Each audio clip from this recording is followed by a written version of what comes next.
One of these animated series figures is better than the other, and it's not the one that you think. Today's review is going to be a little bit on the more unique side, since we're tackling figures that were kind of, let's just say, overtaken by McFarlane, but not necessarily fully developed by McFarlane. So before you, I have very straightforward Batman animated series figures. However, they were originally under the helm of DC Direct, which was kind of like Warner Media's own kind of DC Collectibles division, except unfortunately in 2020 they shut down. So since then they kind of got like the Telltale to Skybound treatment for gamers that are watching my videos here and know about the whole debacle between Telltale Games and Skybound. That's pretty much the exact same thing that happened here with McFarlane Toys picking up those kind of unfinished projects of distributing these animated series figures. And as you can see, I thought to myself, since I was in the process of acquiring both, let's go ahead and tackle both of them in the same review, which is going to be on the animated series proper Batman, and then Batman The Adventures Continue version of Batman here on the right. They're not necessarily repaints, they're actually brand new sculpts and brand new interpretations that are kind of, like I said, a fusion of DC Direct with a little bit of McFarlane in there, but you can genuinely tell that this is not necessarily your traditional McFarlane Toys DC Multiverse figures. They're going to be a whole different breed. But because they're both of Batman, I figured, you know what, let's go ahead and make this both a review and a comparison between the two. In figure form, if we take a little closer look at the animated series version, you'll notice that they did some things here to kind of give it a breath of style and to kind of set it apart as its own thing. But I don't know how well it translates here in real life and seeing him in firsthand, because in the pictures that I saw of him when I was in the process of purchasing him, I thought he looked legitimately awesome. And I know that this is not necessarily the first animated series figure that we've gotten at all. This is kind of like a reincarnation, except they tried to do something here, like I said, very style driven, with the blue shades going on right here in the gauntlets, parts of the underwear, and then very profusely around the cape and cowl. On the cape, it actually looks kind of dope. I actually understand the stylistic nature of the cel shaded look to kind of give it that animated series feel.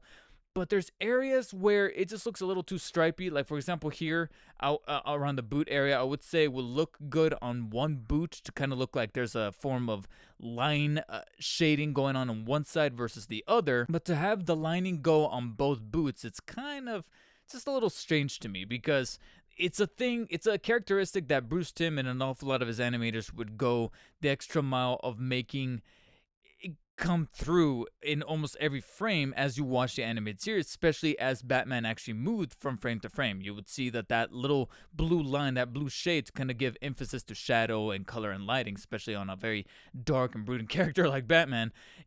Every time that he would move in a particular direction, that shade of blue, that shade line would just move constantly. So seeing it in figure form, I know it's a bit of a nitpick, but it just stands out as just a little weird around the little shoulder area here. But on the back of the cape, it actually looks pretty neat. It's once we get to, like I said, certain areas like the boots here where it just looks just a tad bit awkward. Here in the underwear area, it's actually where I think it's executed rather well, because you'll notice it's only on one side, and therefore it feels like a 3D version of that animation style, whereas on the boots it just looks like it's part of the uniform, you know what I'm saying? So it just looks a little awkward to me, because I know what kind of mechanic or what kind of drawing technique they used on that show. Of course, as you kind of look a little closer, you'll notice that full shade of blue is used all over the place here inside of the cape, and as we kind of navigate the figure, that usual color palette also stands out. A similar technique is also used around the chest area to kind of give him a little bit more of pronunciation amongst the oblique and abdominal and chest muscles, to just give it that much more animated feel. Once we get to the shoulders, the cape kind of gets a little pointed here on the sides to allow for more room of the articulation, which we'll tackle in a second.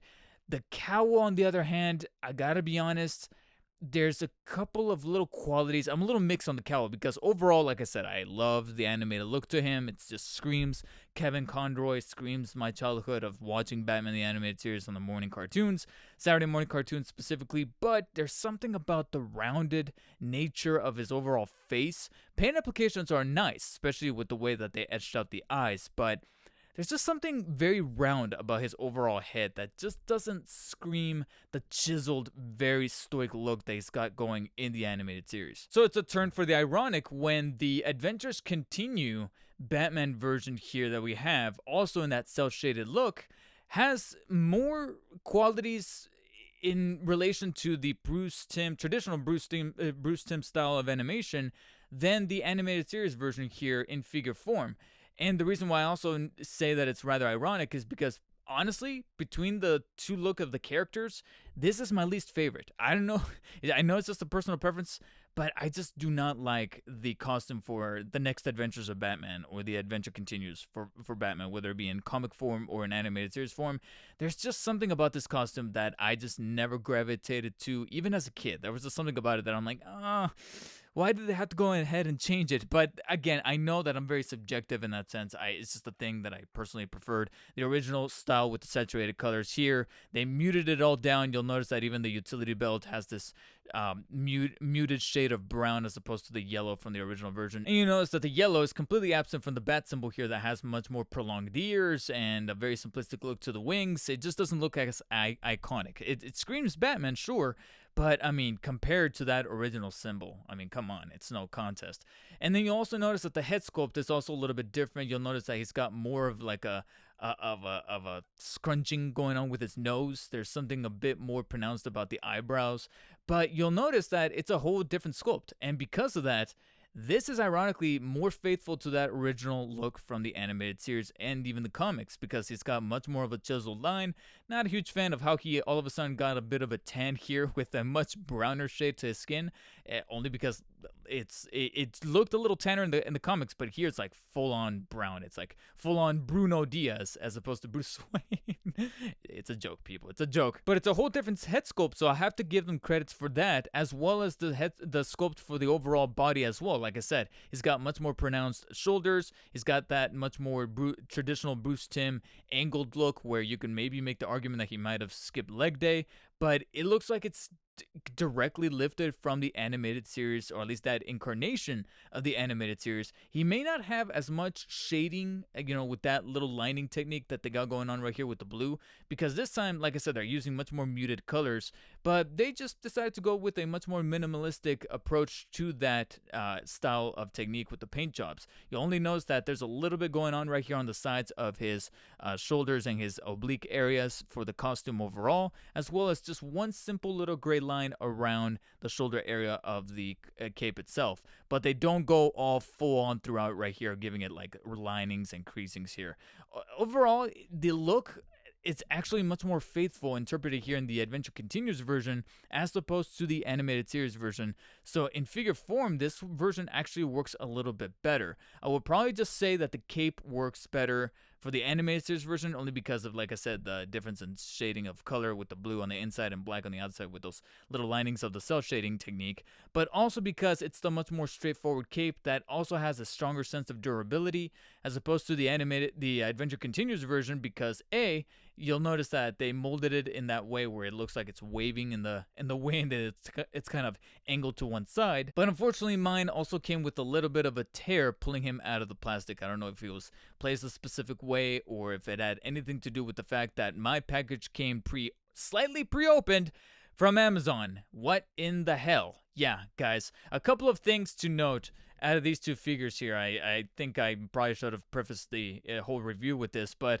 an excellent segue, I might add, is that please be careful when ordering these from Amazon and not from any other third-party seller, because even though it's a bit quicker to get them through Amazon with Prime shipping, possibly even cheaper if you manage to get them ordered directly from Amazon as opposed to a third party, buyer beware on certain circumstances, because you'll either end up with an open package like I did. So if some of you are collectors who want to keep things mint condition, you might be shed out of luck. And then this guy is actually a little bit differently advertised than originally conceived. You'll notice that some of those pictures used on the product page show him with a hinge abdominal crunch joint, and you'll notice that it's completely absent here. So a little bit of false advertising on their part, and that is actually very, very not cool. So just be wary of that. Frankly, I can't think of a better segue to use for the articulation segment, which is going to be a little bit of a challenge here, because Ideally, even though they are using different scopes for the head, the body, and different interpretations of the character here, they kind of strike similar points of articulation throughout, with a couple of notable exceptions. So we're going to have to breeze and kind of interswap in between the two figures, considering that some of the joints are actually quite identical, again, save for some exceptions. I would probably say that the first one that I'm going to have to show very clear in detail here is a head joint here, because ideally it's the same joint that allows the head to fully rotate 360 degrees as well as pivot up and down and from side to side, except on my animated series version it's very, very stiff and very tight to the point where you can hear very audible kind of squeezing here and there with the plastic. So I don't know if that's coming through very well on camera, but it's very, very tough to rotate or to move even from left to right, whereas the Adventure Continues version actually has a much more superior joint with a lot more mobility from up and down, especially when it comes to crunching it inwards. There's kind of like a gap on the back of his neck here that allows more mobility as we move up and down, but rotation is also a bit more relaxed, as well as being able to incline it from side to side. It's actually one of my more favorite joints out of the two figures. Arms are also a similar case where you're able to vertically rotate them 360 degrees, as well as slightly extend them to the side, but they both, like literally for both figures, both arms stop at a, I want to say 45-degree angle. They really do not edge out beyond that particular stance right there. So no T-posing found of any kind here for literally either figure. I would probably say that because of the way that they're designed, the Adventure Continues one is probably going to have an easier time vertically rotating, but the advantage point here goes to the animated series version only because of the way that they designed the cape to kind of be creased behind the shoulder as opposed to covering the entire shoulder like the one here on animated the Adventure Continues version, because even though the tightness of the joint is a bit more relaxed on the shoulders for Adventure Continues, that cape is just so in the way that you're going to have to finesse quite frequently with that rubber cape to be able to vertically rotate or even lift the arms like so. Extension, like I said, it's pretty identical. Both figures stop at the 45-degree angle, right about right there. There's even a bit of a pop on the right one for TAC. So they both pretty much stop right about right there. So no, like I said, no real T-posing going to be found here. But the animated series is the one that allows a little bit more of that vertical mobility, as tight as it may be, only because of the way that that cape is able to allow it. Both, however, feature one elbow joint that only bends about that far, just shy of the full 90-degree angle. However, both feature also a swivel inside of the elbows. I would have liked it a little better to have had a bicep swivel instead, but you do have form of forearm rotation found on both figures. And while we're on the similarities, you also have wrist joints, or at least joints built within the hands, and more on that a little bit later, that allow it to fully rotate 360 degrees in place, as well as being able to bend inwards and outwards via the little hinge joint inside of the wrist. Both figures feature a waist cut that allow it to fully rotate 360 degrees in place, so not much of a difference found there. Like I said, those pictures were a little misleading when it came to the animated series version, because they clearly, so bright as day, show a hinge joint there and nowhere to be found. I don't know if that was the canceled version before DC Direct went under. I don't know, but at least they kept the waist joint on both, so you are fully able to rotate. Just mind the little awkward sculpting of the waist piece right there. That does make it look a little bit weird when you kind of flex it there perpendicularly, so just be careful with that. Once we get to the top leg joints is where we find probably our biggest differentiator, because when it comes to animated series Batman, he's got pretty much traditional ball joint articulation going on right there at the top that you've pretty much seen in a plethora of other figures, even McFarlane's themselves, where you're able to pretty much take the leg and flex it forwards about that far very tightly, as you can kind of audibly hear on mine, as well as being able to extend them from side to side almost a full 180, as you can see right there. So a lot of mobility when it came to extension and being able to press them forward. Not much in the way that they're being able to press back, only because of the way that the butt sculpt is pretty much kind of stopping them dead in their tracks. when we get to the adventure continues, however, you'll notice right off the bat that something looks a little strange, a little different about the way that the joints are overall constructed there at the top of the leg joints. You'll notice that we're seeing an awful lot of cuts and panels and, things going on right there. There's a whole system at play here. But to be honest, I think it worked. I would honestly love to see more figures with this. It may look awkward, but at least when it comes to posability and maneuverability, to be able to do an awful lot of things with the figures, it will probably work in your advantage, because even though the functionality is ideally the same, you're able to take each leg and flex it forwards about that far forward, like so.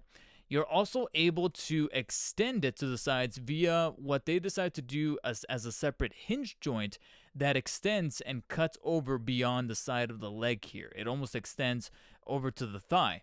And because of that, you're able to fully extend the legs to the side almost like in place. So you're not actually moving the leg piece to the sides, you're pretty much rotating it in place, if that makes any kind of sense. I know I'm pretty much explaining it terribly, but what I'm saying is that this hinge joint is separate from the joint that moved the leg forward.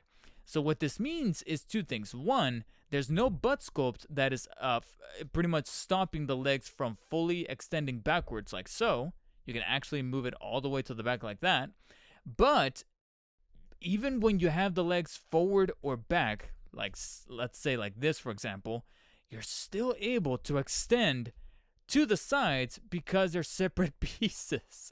So you pretty much end up with a bit of a monstrosity like this on the Adventure Continues Batman. And you can even still, even while he's doing the splits, you can actually move the legs forwards and backwards because of the way that this is all kind of cut together. And as awkward as it may seem, I like it. I don't know what it is, but there's just something about the way that this is built that I like. And I have noticed that I think other figures from the Adventure Continues wave feature this style of articulation as well around that leg area. And I'm more welcome to it, actually. But alas, there was probably a price to pay here for that fancy articulation of the top of the legs on TAC Batman, because when we get to the knees, we only get one joint that's able to bend pretty much at the 90-degree angle, and it stops right about right there, as opposed to Animated Series Batman, who actually ended up with two joints. So you're fully able to bend the legs, or at least the bottom leg, all the way up right there at the knee. So a little bit of a compromise. Once we get to the boots, both figures, however, kind of meet back on the same road, so to speak, in terms of similarities, because both feet and boots have a cut here at the top of the boot that allow it to fully rotate at the shin in place like so, as well as being able to do it on both boots right about right there.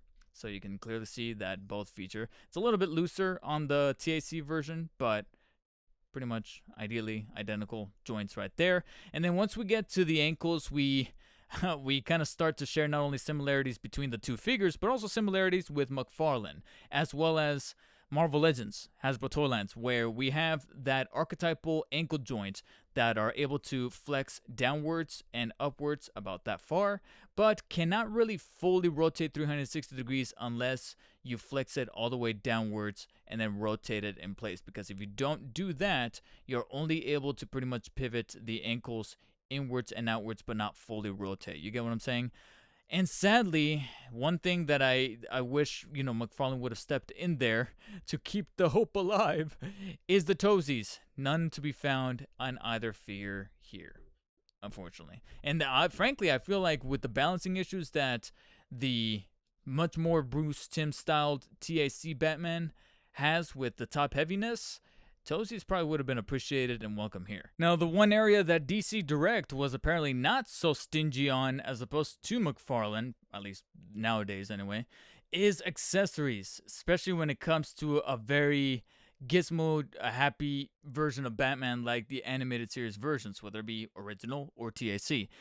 And frankly here, they might have been playing a tad bit favorites, because I gotta be honest, I don't understand why they favored the TAC version just a smidge more, but with a particular caveat that I feel I need to put out there. So when it comes to TAC, you'll notice that he by default, actually both figures by default come with fisted hands. Just straightforward by default, right out of the package. Both figures come with fisted hands. However, the hands are interchangeable with a plethora of different hand accessories. However, like I said, it's actually TAC that got the bigger end of the stick, and then the shorter end went to the original animated series because he only comes with 2 additional pairs of hands for that version. He comes with these slightly kind of gripping hands. It looks like they're semi-relaxed, semi-gripping, kind of somewhere in the middle if you want to have them like a holding thing. And I'll explain why these just are a little bit on the superfluous side. But then we have 2 slightly more clenched hands, almost like he's holding something thin and much more specific in either one.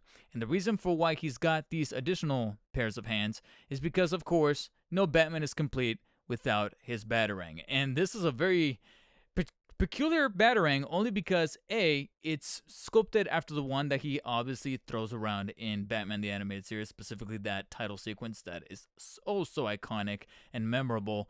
But you'll notice as you get a little closer, they went ahead and took that little cel-shaded technique and applied it to the Batarang as well, except I feel personally didn't really pan out too well on the Batarang because it literally looks like it's a blue and black Batarang that feels like it would feel much more at home with Nightwing's arsenal versus Batman's. It's here where I feel like maybe they should have held back a little bit on that technique, maybe had like just one little crescent moon style kind of line shading going on one side of the wing, as opposed to pretty much covering the entire, almost the entire half of the Batarang in that shade of blue. I think would have worked just a little better. Now, they didn't stop there. There was one additional hand accessory, but this one's a little peculiar, and you'll see immediately why. It's pretty much a grapple hook holding hand. So the grapple hook is actually, or the grapple gun, is actually embedded into the hand itself. It doesn't come off individually or separated. So it's that iconic grapple hook that he utilizes in the series. And overall, the sculpting of the grapple hook itself is cool. It's once we get to the hand that, is it just me or does the thumb look just a little awkward? The hand overall itself looks fine at first glance, but as you look a little closer on the thumb, there's just something very awkwardly placed about the thumb that I just can't help but just not notice anymore. It's kind of ruined it for me. I'm like, that thumb look weird. All right, I don't know what it is. But as you'll notice right there with the little simplistic peg, swapping the hands in and out are very, very easy. Just give them a quick tug and replace them with the other ones you want to put in place. Much like the one for the TAC version. Because here is pretty much every sort of accessory, hand accessory, gadget, what have you, that they threw in for TAC Batman. I mean, look at this. Look at this. You can't sit there and tell me that someone wasn't really playing favorites over there at either DC Direct or McFarlane, whoever had the blueprints originally, to give them that many accessories.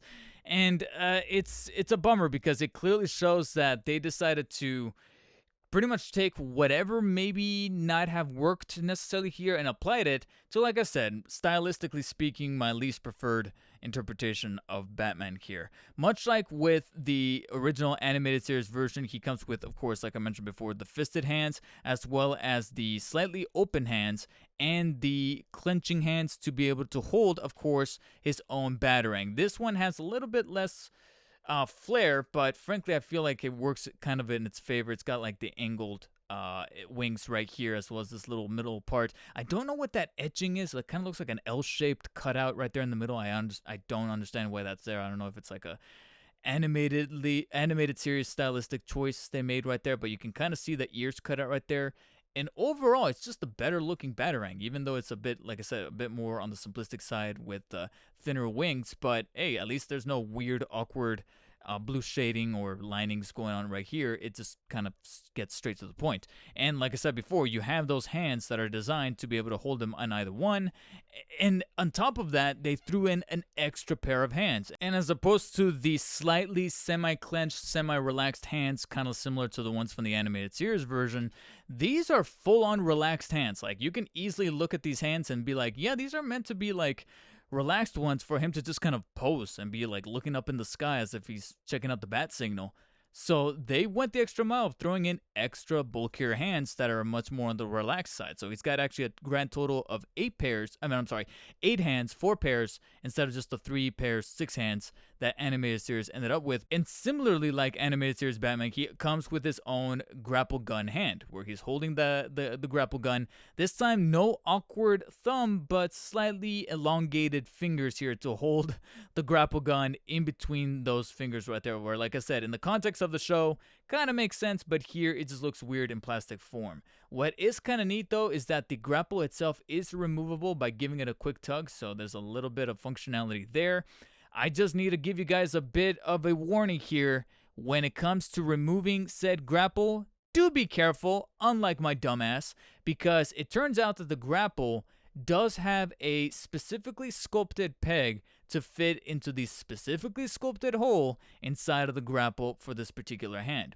I know this because sadly I found out the hard way with the individual grapple gun that they also threw in. It's got the similar peg, however at the time I didn't know that and I thought it was a twist off.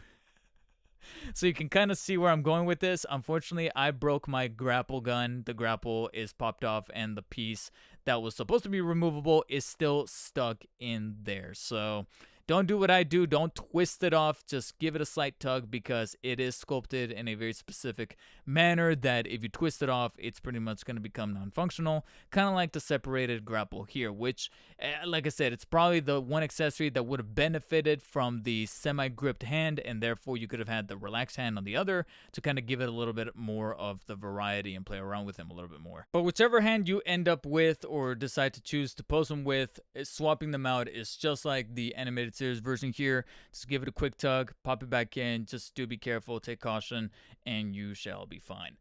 So it kind of puts me in an awkward place where even though I personally, like I mentioned before, prefer the stylistic design and the iconic design of the animated series Batman, it's kind of clear that the Adventure Continues or Next Adventures Batman from DC Direct / McFarlane is actually the better figure.